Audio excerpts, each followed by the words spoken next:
Morning and welcome back to another video. My name's Simon, and in this video I'm going to be finally getting around to a project I've been meaning to do for ages. I'm going to make a bush shirt out of an old wool blanket. Now you can obviously buy woolen bush shirts. There's various companies out there that produce them, and there are some people out there who are making them from wool blankets and selling them online as well. I love making things, so the natural thing for me to do is to have a go and make one myself. So I'm going to be using this wool blanket, which I picked up at a charity shop for the grand total of £1. It's quite a large blanket. It's sort of double bed size, so it'll be plenty big enough for what I need. Colour wise, I'm going to darken it.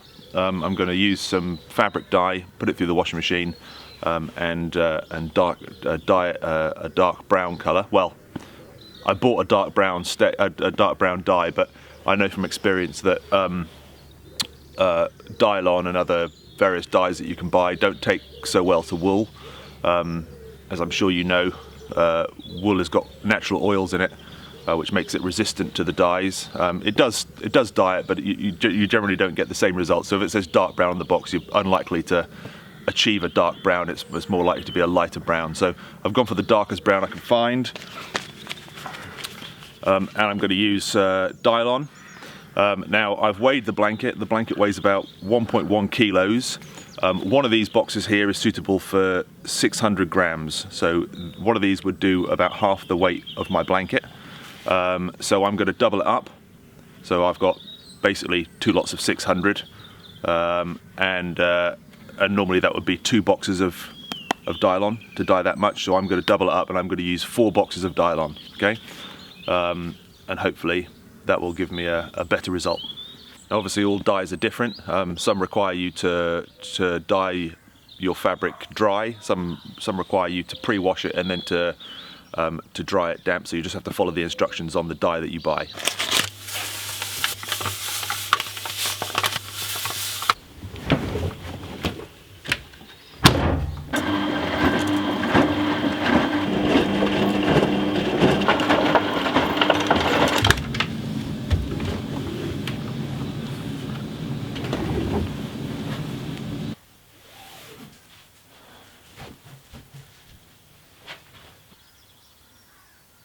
Well, it definitely came out darker, although the colour is not quite what I was expecting. It's come out with a slight red tinge to it.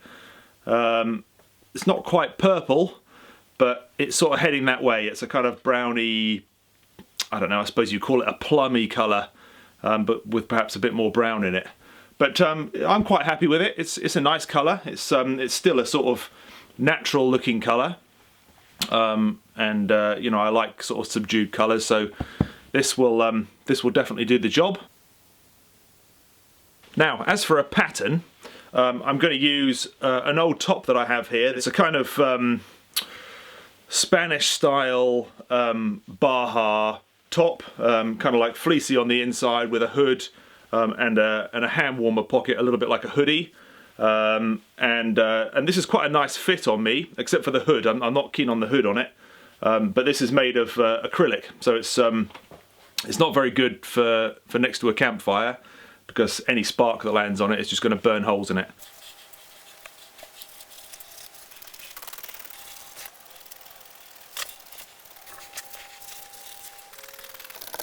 Right, that's the front panel, back panel and arms both cut out. Now I want to do the hood. Now, as I said before, I was never very keen on the hood on this. I always found it way too small. It didn't really come to the front of my head. I don't know whether that's because I've got a big head or this has a small hood. But I need to have something different that's actually going to work and close around my head and keep me warm, so I can sort of hunker into it, you know. After all, it's like, well, it is a blanket. So it's going to be like wearing a blanket. So you want to be able to pull it in nice and close when it's cold. So yeah, I need to have a different style of hood. So this is what I'm going to use. This is the hood off an old waterproof jacket that I had years ago.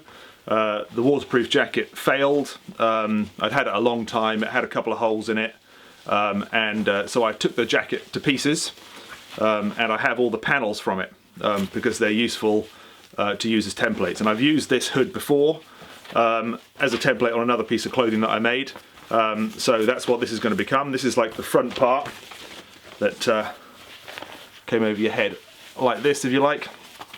That bit a bit further forward, so it's a big hood like this, big volume adjusted hood with a peak that stuck out. So that's kind of what I'm going to go for. So that's the front bit, and then the back is this panel here with the volume adjuster. So that's sort of sat at the back there. So I'm going to cut those pieces out of the wool. I've got just enough. I used up a lot of that blanket actually just on the panels and the arms. So I've probably got just enough to do the hood and hand warmer pocket at the front, but it's going to be tight.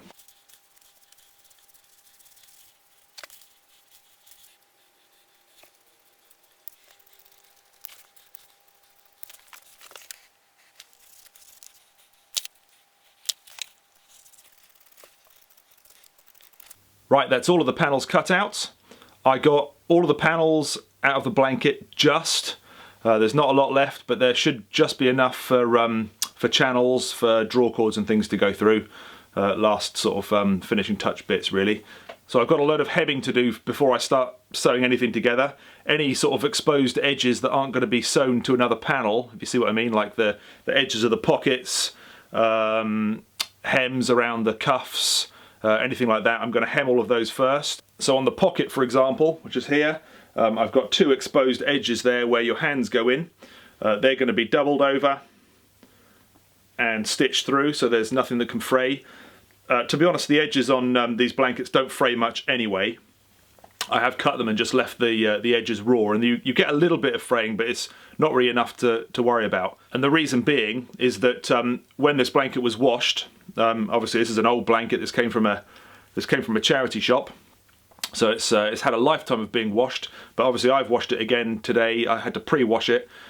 I washed it with the dye, and then I washed it with detergent again afterwards. So it's had 3 washes today, this blanket. But what the effect of that is that it's slightly felted the surface, and it's tightened the blanket up. It's made it slightly thicker and shrunk it slightly. And because it's slightly felted, all of those fibres kind of hold together along the edges. But I don't want a raw edge. I want a nice, neat, finished edge. So that's going to be my first job, a whole load of hemming.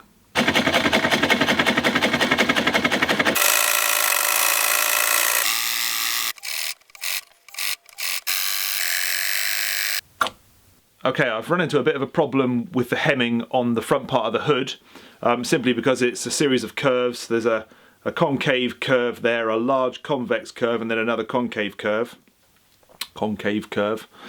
And it's really difficult to double the hem over, you know, to fold it once and then fold it again. So what I'm going to do, or what I have done, is I've stitched it around, just folded over once, and then I'm going to go along that and reinforce it with a zigzag stitch, just to stop that fraying.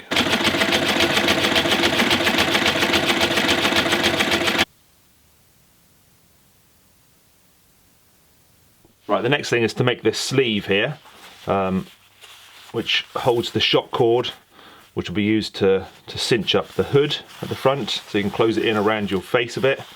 So that's literally just going to be a strip of wool folded over, hemmed along, and then sewn into the inside of the front part of the hood.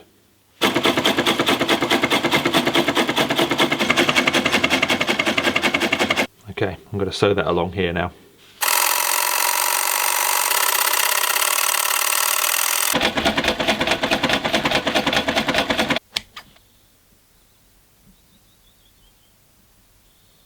Right, I've got all my components.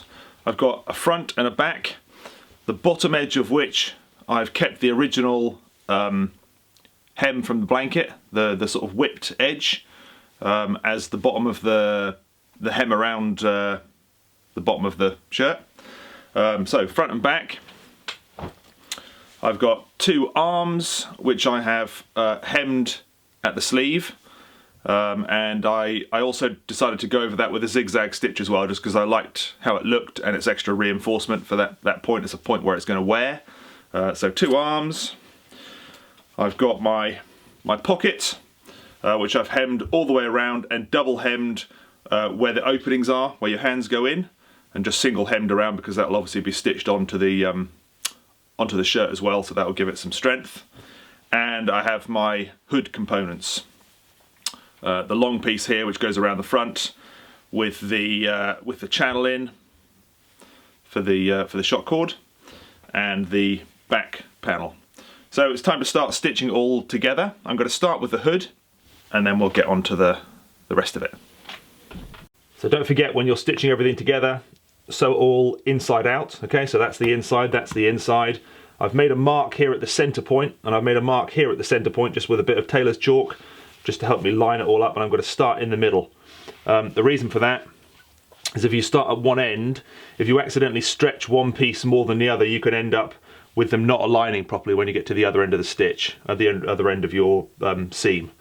So I like to start in the middle, and then hopefully I'll end up in the right place.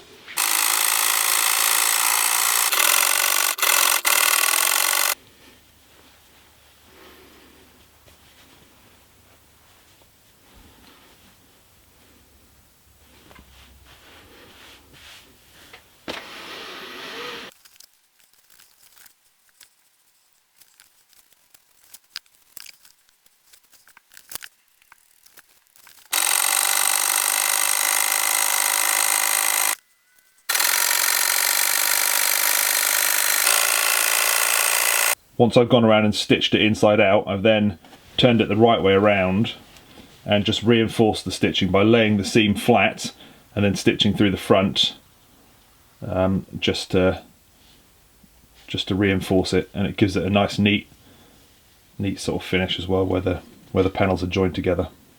All right, so we've arrived at the problem area on making a hooded bit of clothing. It's how to attach the hood neatly.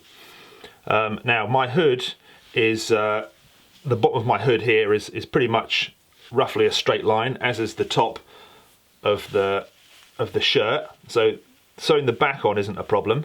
It's just what happens at the front here. You need to have a slit down the front so you can get your head through, because the head hole here is only this wide. So you need to have enough room to get your head through, which gives you this problem. You have a raw edge here. So what I'm going to do is I'm going to sew this on here, I think. And then I'm going to make two pieces which come down either side. I've cut this back slightly. You can see it's about 1 inch wide at the bottom here. Whether you can make that out on the camera, but it's about 1 inch wide here. So I'm going to reinforce that with these bits, which also have the original hem from the blanket on, and they'll come down to a V like this. And I'm going to trim them to this sort of shape here, so that it comes down to almost a V.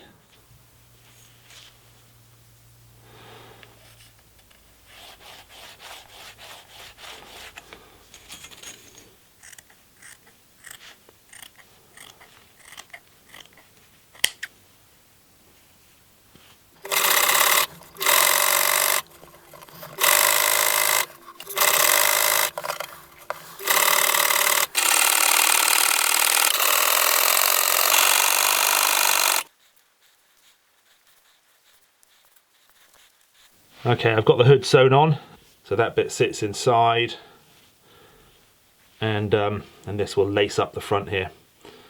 I did think about having a zip, but I think it would be a shame to put a zip in here. I think it will look out of place. So I'm just going to put some holes along here, pairs of holes lining up, and then I'll have some paracord in there to lace it up. And then in the top here, there's that groove, and there'll be another piece of paracord in that so that I can cinch the hood around my face and keep it closer to my head. The hood is definitely the trickiest part of this project. It's difficult to sew it on because you've got a flat bit along the back coming down at the front. I'm not totally happy with it. If I was going to do this again, I would use a different hood design. This hood came off a waterproof jacket where there was a zip down the front, so it was designed to work with a zip, where you can obviously unzip the whole jacket to put the jacket on.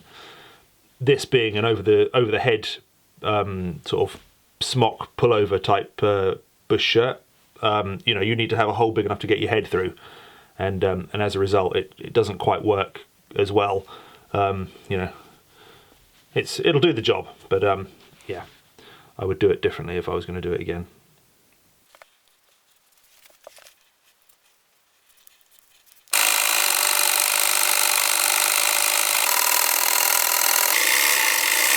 So the last bit of sewing is along the arm here and down the body. Don't forget to make sure it's inside out before you stitch it up.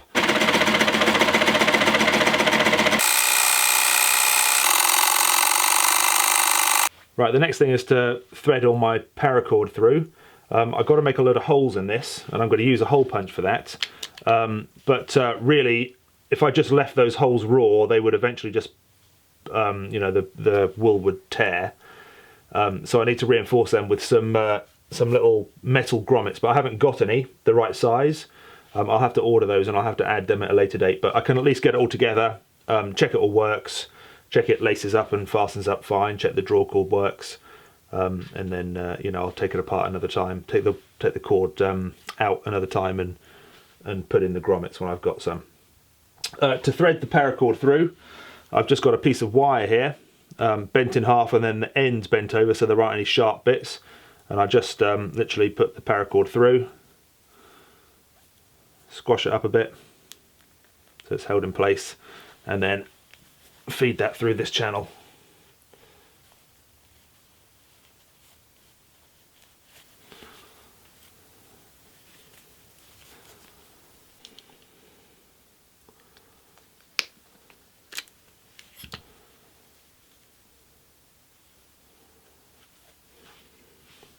And I'm just going to put a cord lock on there just to stop that from pulling back through the hole, and a little knot afterwards to stop the paracord pulling through the cord lock.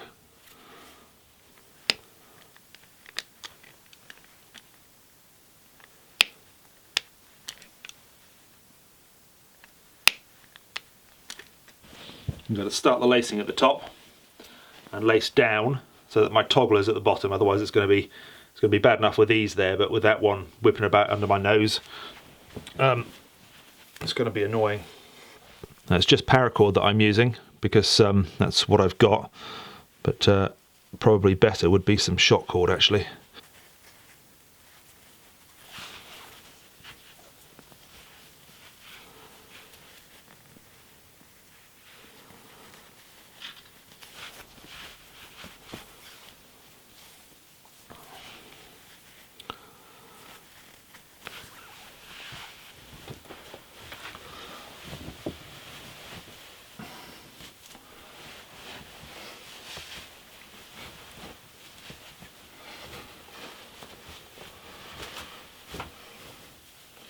Can probably do with something in the peak.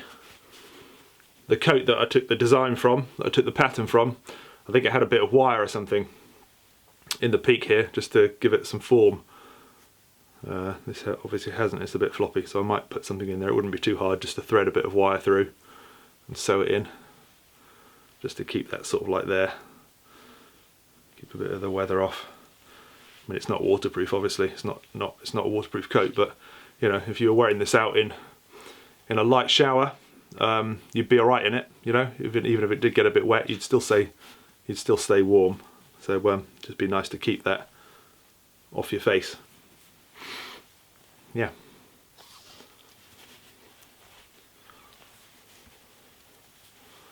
Yeah, this is the only bit I think that's going to annoy me.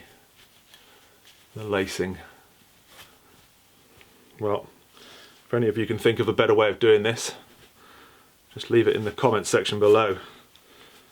And tightening it back up again now. There we go. Yeah, lovely. The pocket's good.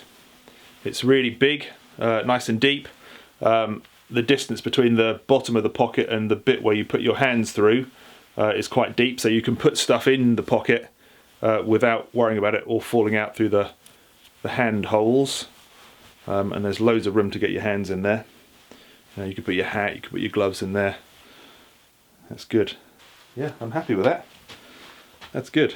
I mean, it's, you know, it's big, but the idea is that this is an over shirt. You know, you wear this over what you'd normally be wearing. So in the evening, if it's chilly, you're sort of sitting around by the campfire. You know, you may have a fleece coat or something on already. You could just stick this on over the top.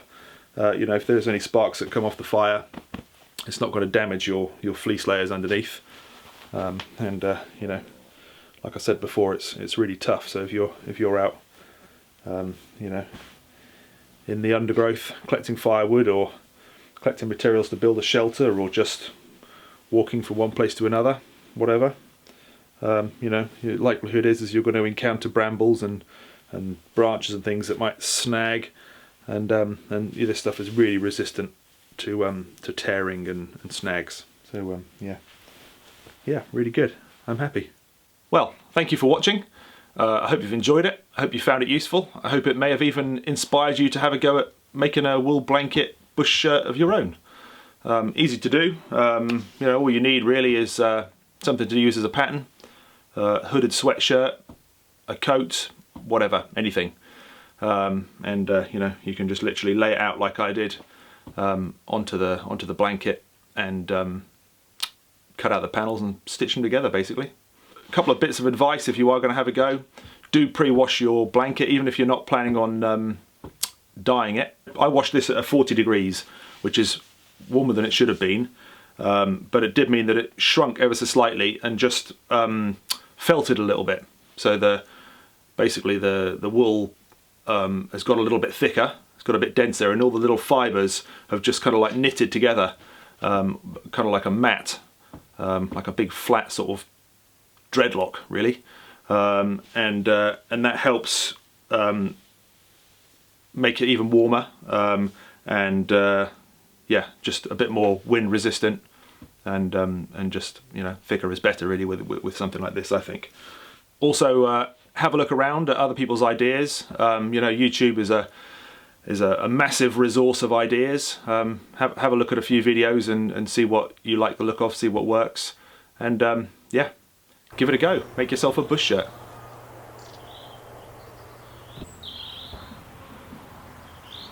Take care, and I'll see you soon.